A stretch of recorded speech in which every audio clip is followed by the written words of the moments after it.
All right, in this video, we're gonna talk about the top 3 limiting beliefs that are preventing you from being successful. But first, do me a favor. Honestly, I'm not even gonna make you buy a shirt. Just give me a like or a comment. Give me something, or a subscribe. I'll take them all, or one of them, whatever you got. Okay, number 1, most common limiting belief that I hear from people, they're like, we're in a low income area, there is no private pay. Well, listen, there is, okay? Like, there's low income everywhere across the entire country. There's people that have like $1 billion skyscrapers next to the homeless guy that's sleeping on the street, all right? So don't sit there and focus so much on that side of things. You know, you should have an understanding of your area and your demographic and things like that, but it really comes down to what type of adult daycare center you want to operate. Do you want to focus on Medicaid? Do you want to focus on a nonprofit? You want to be a nonprofit organization? Are you a for-profit? Do you cater to people who might be private pay, to families that are caring for a loved one that are looking for an affordable option for care? You know, these are things that you should be asking yourself. I'm in a low income area, okay? And 90% of our revenue is all private pay.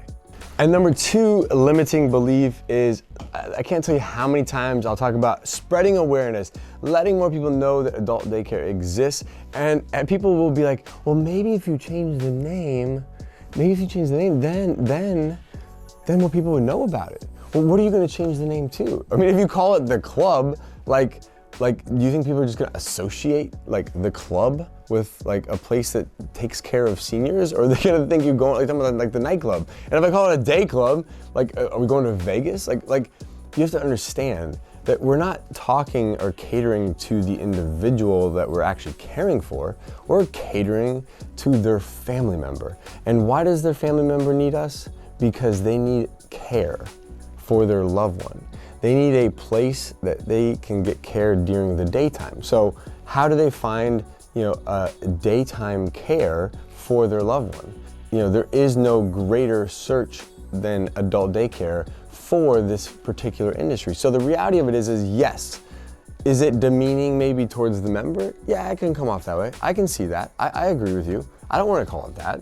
In fact, internally, we refer to it as the club. Externally, we refer to it as adult daycare. Because you know why?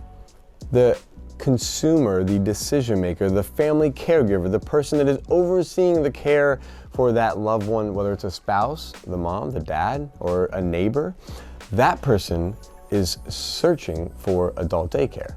And number 3, and I hear this a lot too, is people think like they have Medicaid, they have this one, they're like, all right, if we just got VA, we'll be successful. Or if we just got this other insurance, or we just gotta get this other one, or this other state program, or this state program, or we gotta get certified, we gotta set Medicare. And, look, if you keep searching for the other thing, you're never going to be wildly successful.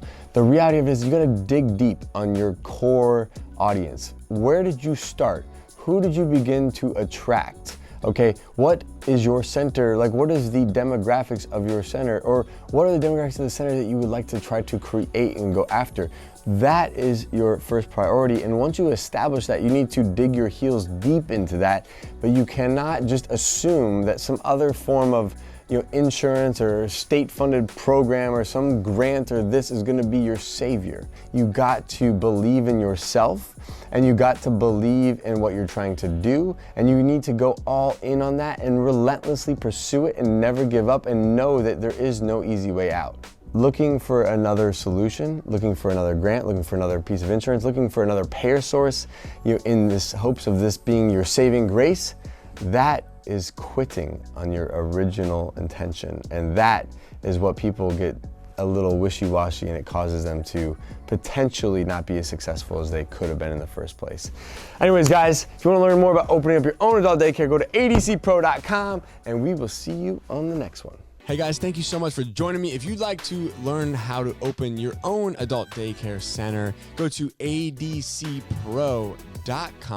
If you'd like the latest business tips, click here, and make sure you subscribe to our channel, click here. We'll see you guys next time.